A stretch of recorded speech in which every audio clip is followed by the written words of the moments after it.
এইটো যে টেষ্টি কিটচেনলৈ স্বাগত জনাই আজি ৰেচিপি লৈ আহিছো উখোৱা চাউল বা ধানটো সিজাই যিটো চাউল বনায় উখোৱা চাউল যিটো কয় সেই উখোৱা চাউলৰ সৈতে বনাবলৈ আহিছো বিহুৰ জলপান সান্দহগুৰি বা কৰাই গুৰি। এই সান্দহগুৰি বা কৰাই গুৰি আমি খাওঁৱে, তথাপি বিহু বুলি আমাক এইখিনি জলপান লাগে। গতিকে মই কি কৰিছো, এয়া উখোৱা চাউল অলপমান লৈ লৈছো আৰু এতিয়া কি কৰিম, এটা এয়া চচপেন আনিছো। চচপেনটোতে এই চাউলখিনি আস্তেকৈ ঢালিম। এয়া দেখিছেনে, এই চাউলটো ঢালিম। আপোনালোকে ভিডিঅ'টো পহিলাৰ পৰা শেষলৈকে চাব দেই।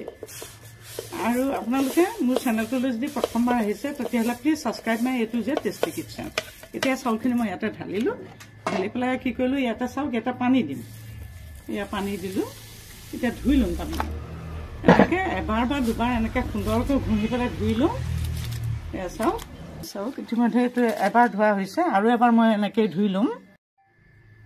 ইতিমধ্যে চাওক, এয়া চাউলটো সুন্দৰকৈ এয়া ধোৱা হৈ গ'ল। এইটো চাউলটো ধোৱা হৈ গৈছে। এতিয়া মই কি কৰিম, ইয়াতে এয়া অলপ পানী দিম। মানে চাউলখিনি ডুব যোৱা জোখাৰে এয়া অলপ পানী দিলোঁ। দেখিলে, দি পেলাই মই এই সাপনিখনেৰে মাৰি পেলাই 3 ঘণ্টা সময় এনেকৈ ৰাখি থ'ম চাউলটো কোমলিবৰ বাবে।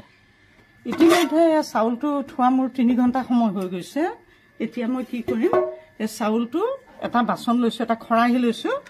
লৈ পেলাই ইয়াতে মই এই চাউলটো টুকি থ'ম, পানীটো যাবৰ বাবে এনেকৈ টুকি পেলাই ৰাখি থ'ম। থৈ দিম। ইতিমধ্যে চাওক, 1 ঘণ্টাৰ পিছত চাউলখিনি কি সুন্দৰকৈ জৰজৰীয়া হৈ গ'ল। এয়া দেখিছেনে, কি সুন্দৰ হৈ গৈছে। এতিয়া মই কি কৰিম, ইয়াতে মই অকণমান নিমখ ছটিয়াই দিম। নিমখ ছটিয়াই দিলে কি হয়, স্বাদটো অলপ নিমখীয়া হয়। যিসকলে চেনি নাখায় সেইসকলে ধৰক খাই ইয়াৰ সোৱাদটো অকণ বেলেগ ধৰণৰ পাব। আৰু চাউলটো যেতিয়া ভজা হয় তেতিয়া নিমখটো সানি ল'লে খুব সুন্দৰকৈ ফুটে। চাউলটো সুন্দৰকৈ ফুটে আৰু সুন্দৰকৈ ভজা হয়। সেইটো কাৰণে আমি অকণমান এয়া নিমখ সানি লওঁ চাউলত। এয়া দেখিছেনে।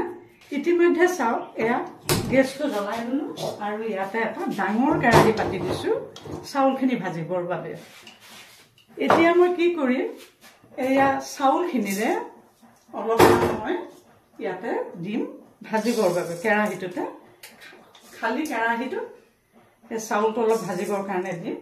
মই অলপ কমকৈ দিম, কাৰণ বেছিকৈ দিলে চাউলটো ফুটোতে অকণমান দিগদাৰ হয়, ভালকৈ নুফুটিব আৰু লৰাবলৈও অকণ অসুবিধা হয়। সেইটো কাৰণে মই চাউলখিনি আৰু দুবাৰমান ভাজিব লাগিব।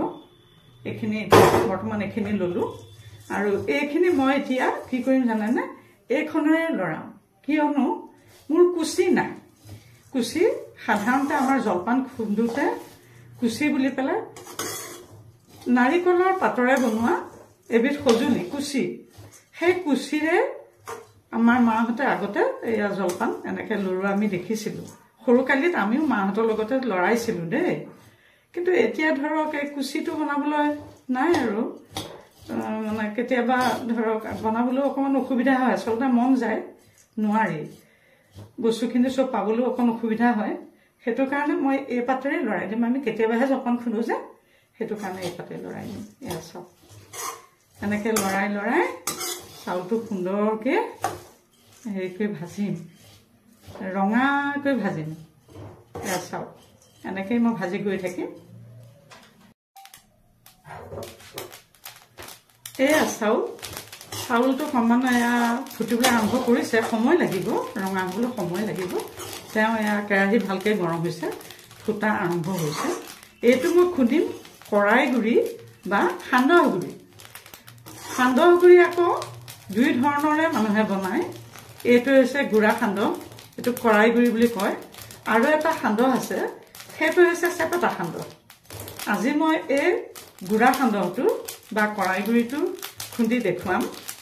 ইয়াৰ পিছতে মই আকৌ লৈ আহিম সেইটো সান্দহ, যিটো চেপেটা সান্দহ কয়, লাৰু উঠে, লদা উঠে, সেই সান্দহটো মই এদিন বনাই দেখাম।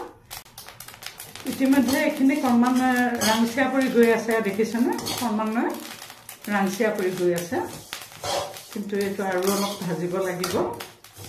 এনেকৈ আপোনালোকে ভাজিব। কুচিডাল হ'লে লৰাবলৈ ভাল হয়, ইতিমধ্যে চাওক এইখিনি হৈ গৈছে, এইখিনি সুন্দৰ হৈ গৈছে, চাওক ৰঙা হৈ গৈছে। আৰু এনেকৈ দিওঁতে এইটো খচখচীয়া, এইটো মানে ধৰিব পাৰি। মোৰ যিহেতু ঢেঁকী নাই, মই মিক্সিতে খুন্দিম। এইটো হৈ গৈছে চাওক, এইটো খচখচীয়া, মিক্সিতে খুন্দিম। আৰু ঢেঁকীটো আৰু নাথাকে, খুব কমেই থাকে মানুহৰ ঘৰত, প্ৰতিঘৰ মানুহতো ঢেঁকী নাথাকে। গতিকে এইটো পদ্ধতি মই দেখুৱাম, মিক্সিত খুন্দি দেখুৱাম আপোনালোকক। আপোনালোকেও মিক্সিত বনাই খাব পাৰিব সুন্দৰকৈ এইটো। এতিয়া মই এই গেছটো অফ কৰি দিম আৰু এইটো কাটি ৰাখিম।